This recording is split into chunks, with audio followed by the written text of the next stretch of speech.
This order may be cited as a Disaster Risk Management Declaration of Disaster Area Order 2020.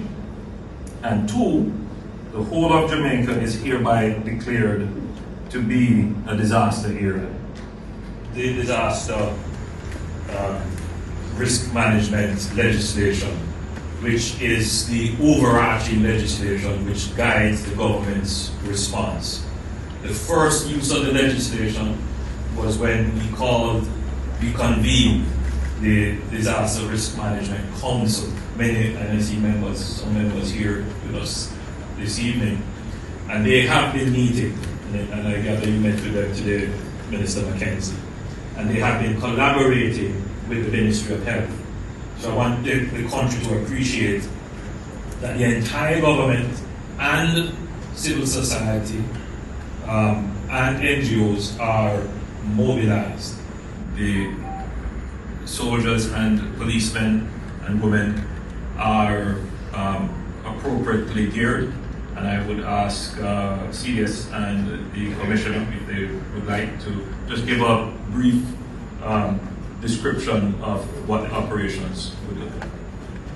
CS, if you would like. Thank you very much, Prime Minister. The troops have been deployed, JDF and JCF, to the community, and you will see us pretty much in the way you've seen us in the states of emergencies and zones of special operation, managing intersections and access points to the communities.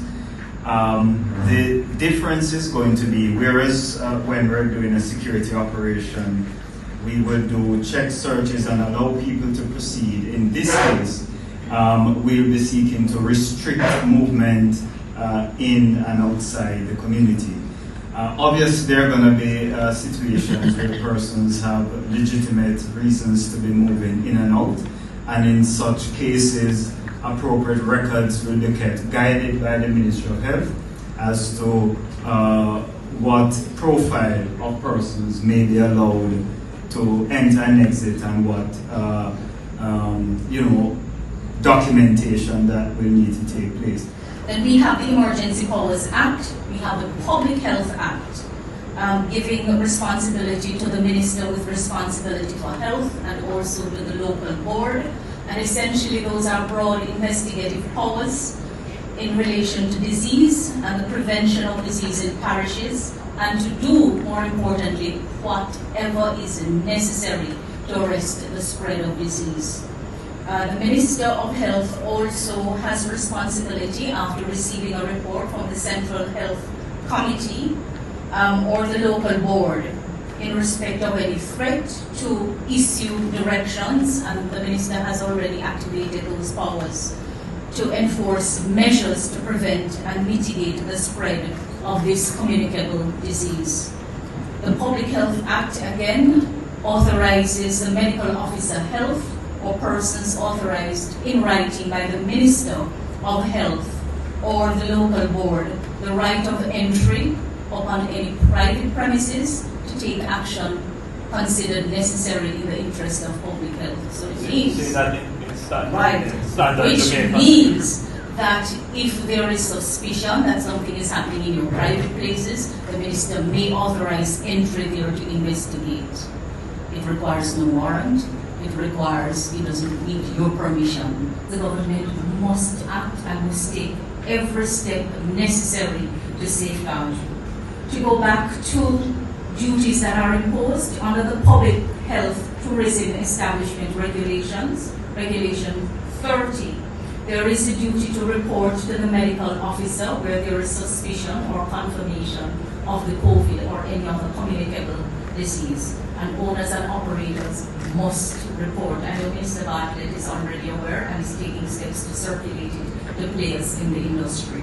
Then we have our hairdressers and our beauty therapists and our cosmetologists and beauty salons. We do have a regulation that specifically speaks to those operations. Regulations 11, 13, and 14 in particular imposes duties on the beauty therapist, the cosmetologist, the the hairdresser, and the local board to ensure that you are not contaminated and that you are not contaminating anyone. So you are under duty to be free from this disease when working in your capacity as a beauty therapist, as a cosmetologist, and as a hairdresser. And please know that the local board can revoke your license if you're found to be suffering from this disease. The tests are administered, which gives you a preliminary result and a confirmatory result. And for whatever reason, there are persons who had access to the preliminary results, and the impression was given that somehow we were withholding. But we don't do that. We have made a commitment to be as transparent as possible as it relates to this issue. I had to wait until I got the confirmatory results, and that was not available until much later in the night. And as soon as we got it, I had consultation with the Prime Minister and he with the cabinet members, and the decision was taken to release within a few hours of getting it. Just to clarify. Essentially, they followed the exact same lines as the restrictions in respect of the other countries for which Jamaica has imposed these restrictions. Just to clarify that when these announcements are being made, there are likely to be planes in the air from the United Kingdom.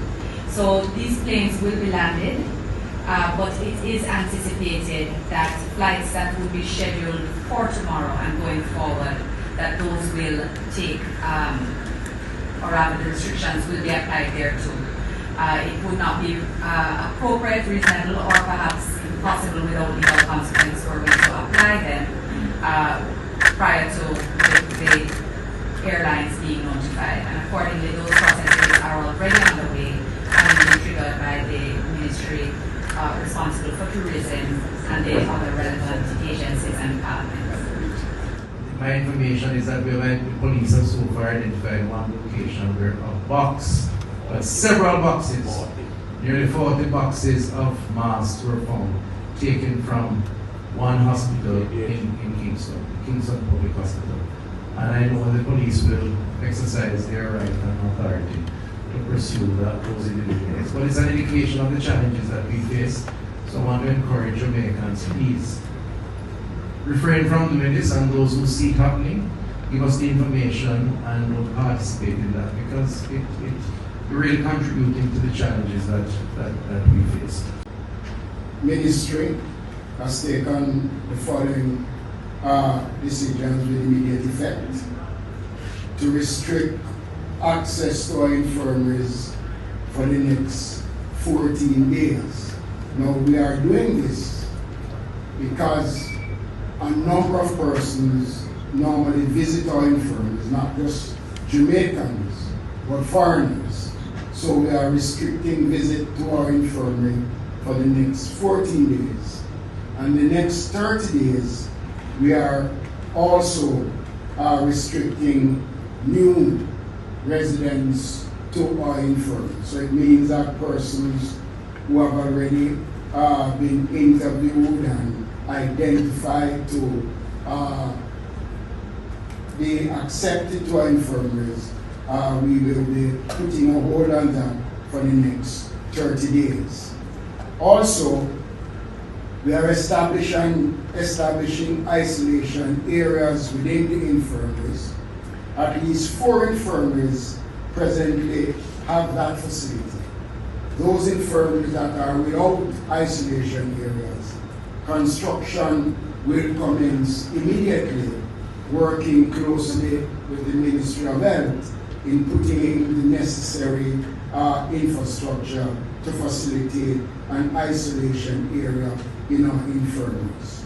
We are also working with the RPEM and the Jamaica Defence Force to commence a comprehensive sanitation of our infirmaries. And we are also moving further to create a temporary employment program in our infirmaries and boarding age home to have cleaning on a regular basis of our infirmaries. What we do as a government, as a country, but more importantly as individuals, will determine whether or not we have a spike like this or it is a spike like this. So I appeal today, in closing, that as individuals, we have to act in smart ways, follow advice and information provided by the government. I urge you, ignore the fake news, stop circulating the nonsense that is being put sometimes out there. Use your own sense of proper context. In other words, sometimes, on my phone I see all kinds of things come. And what I recognize is that it distracts me. It shifts my attention because you have to be looking at all kinds of things, whereas you really need to be focused. And you can imagine if that is the case all around. So at this stage, you can rest assured that this government is going to communicate with you. We are going to use all channels to provide you with correct, legitimate, accurate information and timely information, no matter what hour of the night. Minister Tufton and myself were in communication at about 11 o'clock last night, and then we communicated till about 1 o'clock when we made the release. So we are up and we are working, right? Because we recognize that in the absence of information, there is a vacuum that will be filled by people who have sometimes it's political, but sometimes it's just mischief. And we can do without that at this stage. I urge you to take your information from credible sources. The government of Jamaica should be your first credible source of information. And the media has been very cooperative in carrying what we say and publishing the information that we have given. One point of correction, which is important to note, the first press conference that I gave, I said that one patient number 2, was a non-Jamaican. Further information is that patient number 2 is a Jamaican. Right, so that's for accuracy and completeness. But of course, with a travel history coming from London. So that's very important that we clarify. And you can rest assured that if we get it wrong, once we discover, we will come and tell you this is what the situation is. So we are now in the trust building phase exercise. This is what it is, so that the public can just act on what we say rather than having to second guess and use information from sources which are not verifiable sources.